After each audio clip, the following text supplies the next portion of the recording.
औषधीय वनस्पती आपण काही प्रकारच्या वनस्पतींबद्दल माहिती बघणार आहोत. अशोकाचे झाड आहे.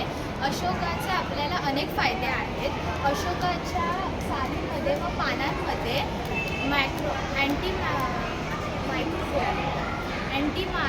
मायक्रोबोईल असते व स्त्रियांच्या अनेक आजारांसाठी ते खूप उपयुक्त असते.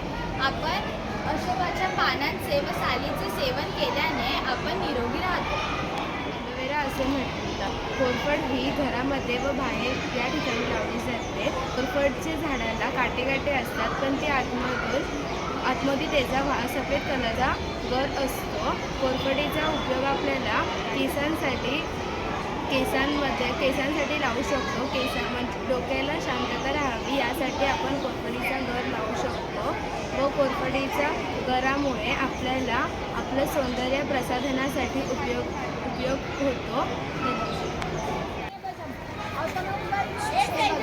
हे झाड वडाचे आहे. वडाच्या झाडाला वटवृक्ष असे म्हणतात. हिंदू धर्मात देव यांना म्हणून पूजले जाते. अखंड आयुष्य, सौभाग्य, सुख, समृद्धीसाठी वडाच्या झाडाची पूजा केली जाते. वडाच्या झाडाचे आयुष्य सर्वात जास्त असते.